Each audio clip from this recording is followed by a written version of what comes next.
नमस्कार भाइयों बहनों, जय सिया राम, जय हनुमान। कवि के साथ कॉफ़ी के पटल पर मैं डॉक्टर शिवदत्त शर्मा गौतम बुद्ध के जीवन पर कार्यशाला में प्रस्तुत हूँ। आज हम बात करेंगे गौतम बुद्ध के जीवन की और उनकी नीतियों की।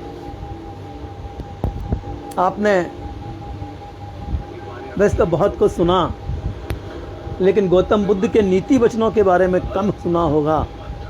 मैं आज वही गौतम बुद्ध के नीति वचनों की चर्चा करने के लिए आया हूँ। तो हम गौतम बुद्ध के नीति वचनों पर चर्चा करें उससे पहले थोड़ा सा प्रकाश हम उनके जीवन पर डाल लेते हैं। महात्मा गौतम बुद्ध का जन्म नेपाल में हुआ। वहाँ के राजा शुद्धोधन के घर में माया देवी, जब इनका जन्म हुआ तो कुछ दिनों बाद इनकी माताजी का देहांत हो गया। लेकिन उससे पूर्व एक ज्योतिषी ने बताया था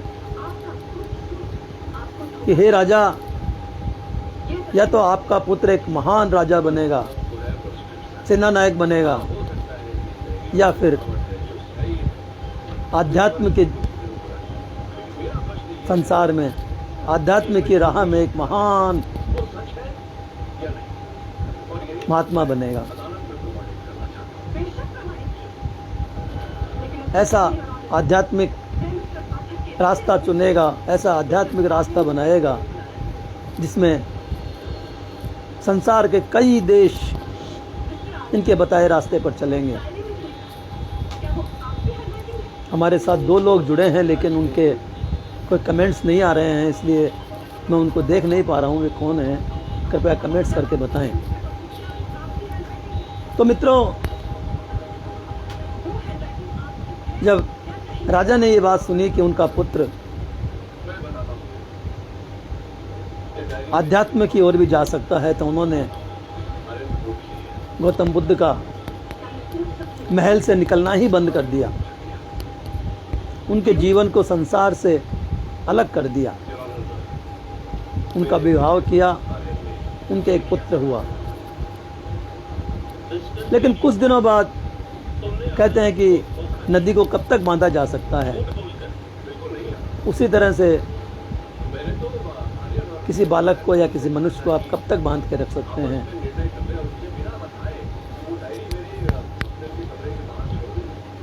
गौतम एक रोज अपने सारथी के साथ नगर भ्रमण को निकले,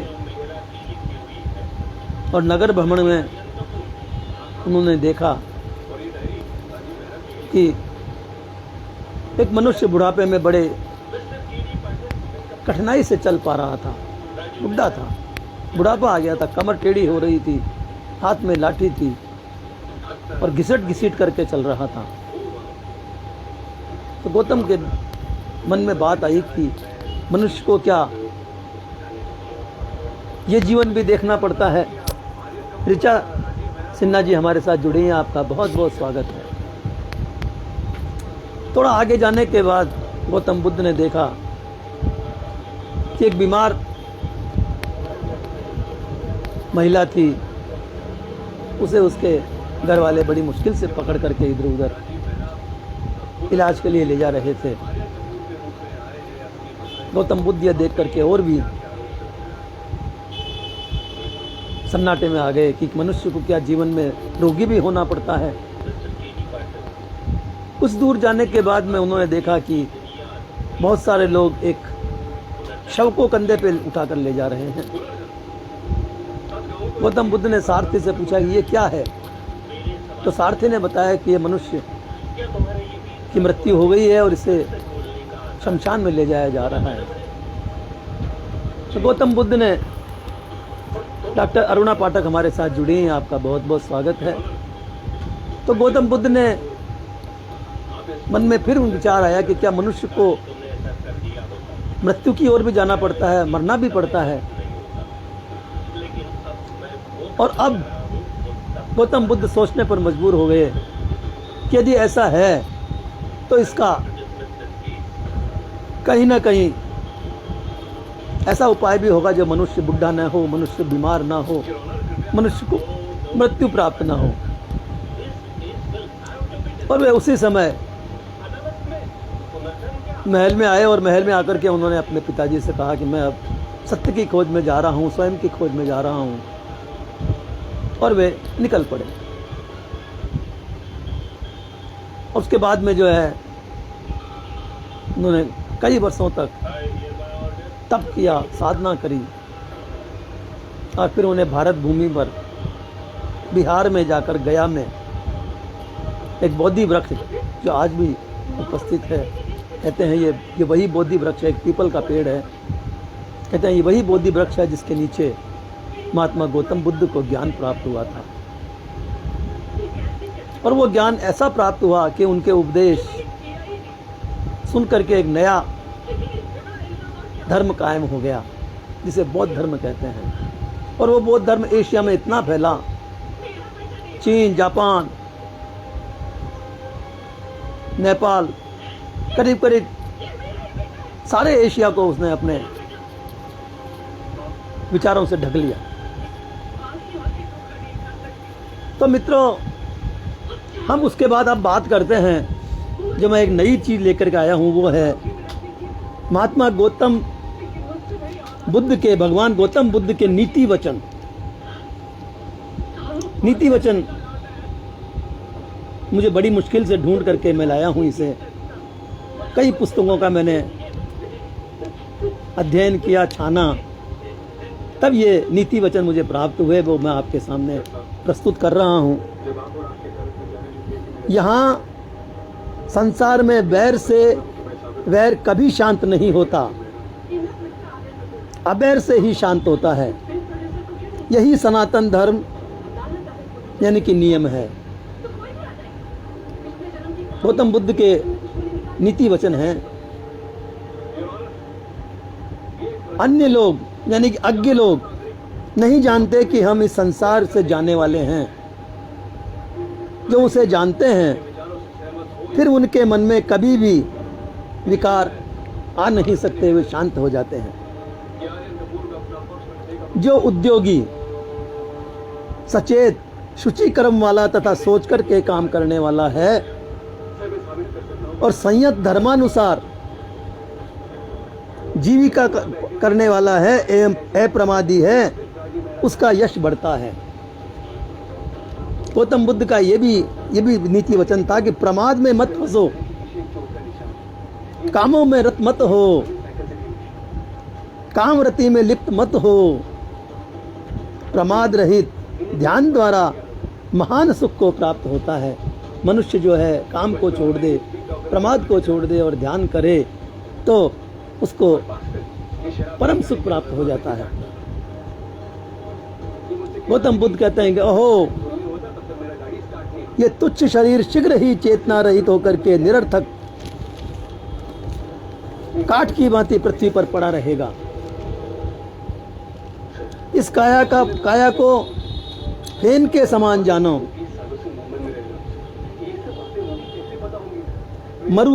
मरीचिका के समान मानो। जो दूर से तो ऐसा लगता है कि यहाँ जल भरा हुआ है, लेकिन होता कुछ नहीं, केवल मरीचिका होती है। इसी तरह से मनुष्य सोचता तो है कि मुझे इसमें सुख मिलेगा, लेकिन वो सुख नहीं, केवल मरीचिका होती है। सुख तो जो मिलता है वो केवल ध्यान में और प्रभु नाम में मिलता है। ताजे दूध की भांति किया हुआ पाप कर्म तुरंत विकार नहीं लाता। वह भस्म से ढकी आग की भांति दग्ध करता है और अज्ञ उनका पीछा करता है। दुष्ट मित्रों का सेवन न करे, दुष्ट मित्रों का साथ न करे, न अधम पुरुषों का साथ करे, अच्छे मित्रों का सेवन करे। यहाँ सेवन शब्द का प्रयोग किया गया है, जो इसका कारण है साथ। इसका सही अर्थ है कि साथ न करे।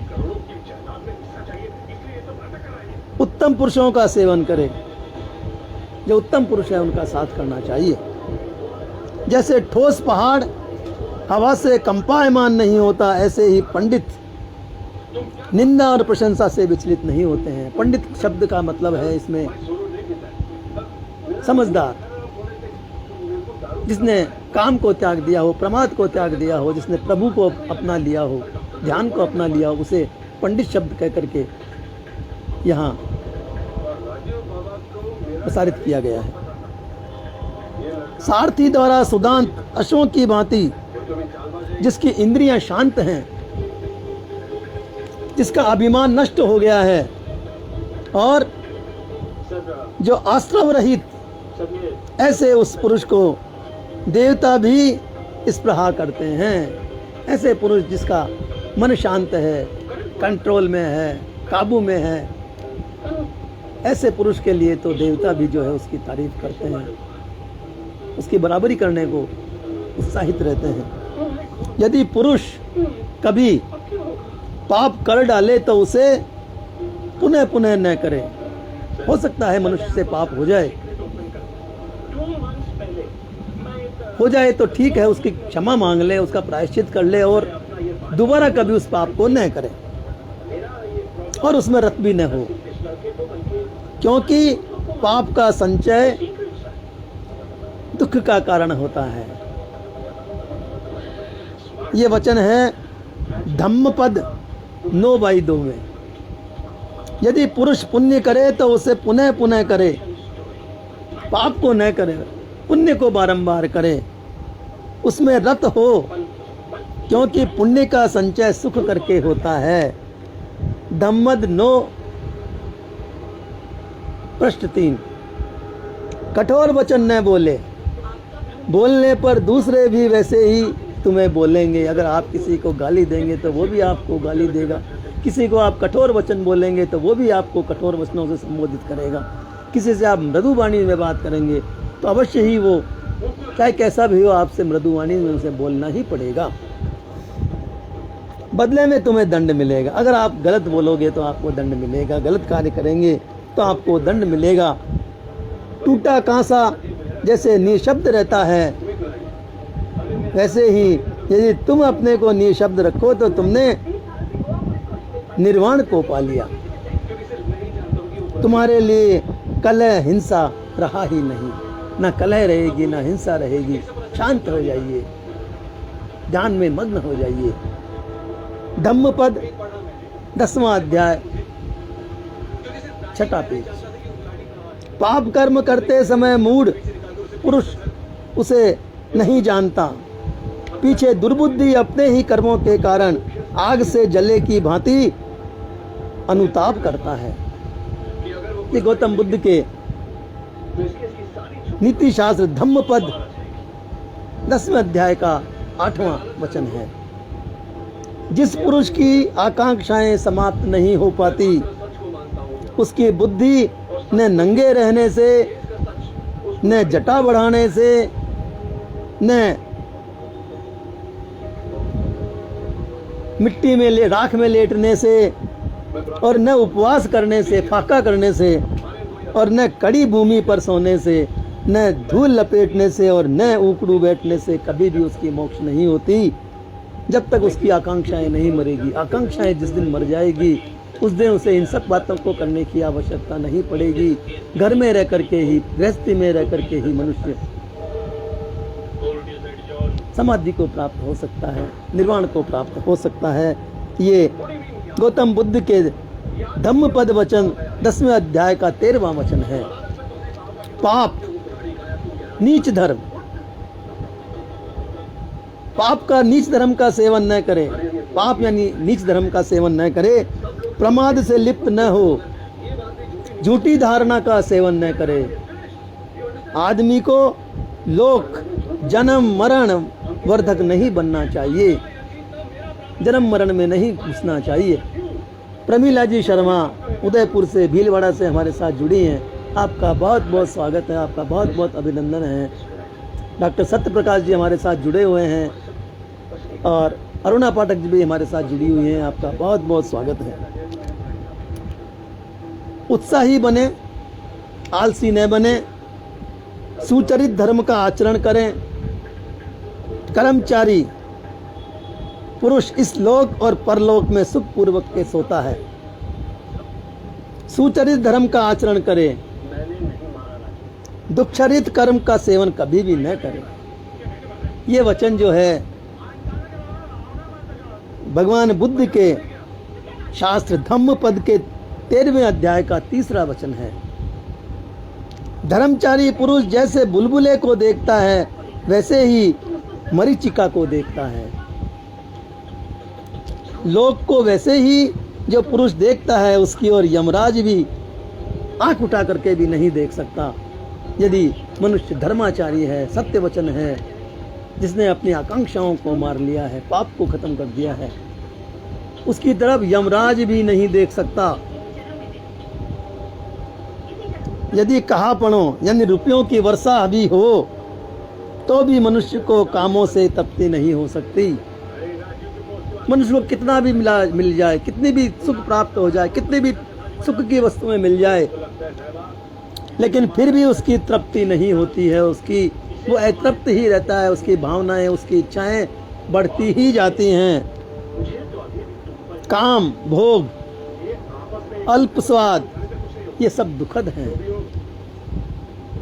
यूं जानकर के पंडित देवताओं के भोगों में भी रति नहीं करता। मनुष्य की जीवन की तो बात छोड़िए, देवताओं के भोगों में भी मनुष्य जो पंडित है, समझदार है, वो देवताओं के भोगों की तरफ भी रति नहीं करता, इच्छा नहीं करता है।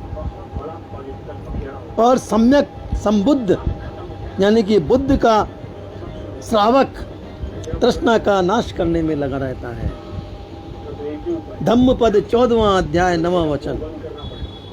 राग के समान अग्नि नहीं और द्वेष के समान मल नहीं।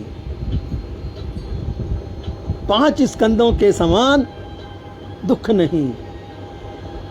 शांति से बढ़कर के कोई सुख नहीं है। प्रिय वस्तु से शोक उत्पन्न होता है। इसका कारण, इसका मतलब ये नहीं है कि आप किसी से प्रेम न करें, प्रेम करें लेकिन उसमें लिप्त न हो, उसे प्रिय न बनाएं, आदत में न बनाएं। तो गौतम बुद्ध कह रहे हैं कि प्रिय वस्तु से शोक उत्पन्न होता है, किसी के प्रिय न बनाएं। प्रिय से भय भी उत्पन्न होता है। भय इस तरह होता है कि ये प्रिय वस्तु मेरे से छूट न जाए, कहीं चली न जाए, कोई इसका हरण न कर ले, इसलिए किसी को प्रिय न बनाएं। प्रेम सबसे करें लेकिन उसमें लिप्त न हो, प्रिय न बनाएं। और प्रिय के बंधन से जो मुक्त हो जाता है उसे शोक नहीं होता है, उसे भय कहाँ से प्राप्त होगा। ये गौतम बुद्ध के धम्मपद ग्रंथ के 16वें अध्याय का 5वां वचन है। काम से शोक उत्पन्न होता है। जो चढ़े क्रोध को भ्रमण करते रथ की भांति पकड़ ले, जो चढ़े क्रोध की भांति काम को पकड़ लेता है उसे मैं सारथी कहता हूँ। दूसरे लोग लगभग पकड़ने वाले मात्र हैं। क्रोध को अक्रोध से, असाधु को साधु से यानी कि भलाई से जीते, कृपण को दान से जीते, झूठ बोलने वाले को सत्य से जीते। सच बोले, क्रोध न करे, थोड़ी सी मांगने पर दे। इन 3 बातों से देवताओं के पास मनुष्य जाता है। एक ही आसन रखने वाला, एक शैया रखने वाला, अकेला विचरण करने वाला, आलस्य रहित हो, अपने को दमन करके अकेला ही वनांत में रमण करे, ऐसा पुरुष मोक्ष को प्राप्त होता है। तृष्णा के पीछे पड़े प्राणी बंधे खरगोश की भांति चक्कर काटते रहते हैं। संयोजनों यानी मन के बंधनों में फंसे हुए पुनः पुनः चिरकाल तक दुख पाते रहते हैं। संसार में आते हैं, जाते हैं, दुख पाकर फिर चले जाते हैं, फिर आते हैं, फिर दुख पाते हैं, फिर चले जाते हैं। लेकिन जिसने अपने मन को वश में कर लिया, जिसने अपनी इच्छाओं को मार लिया, जिसने सत्य का पालन कर लिया, असत्य से दूर रहा, संसार में के बंधनों में न बंधा हो, उसका मोक्ष अवश्य होता है, उसका निर्वाण अवश्य ही होता है। ये गौतम बुद्ध के वचन थे। मित्रों, गौतम बुद्ध का जो धर्म है वो धर्म नहीं, एक विचार है। विचार से ही धर्म बना है। गौतम बुद्ध केवल ना पूजा को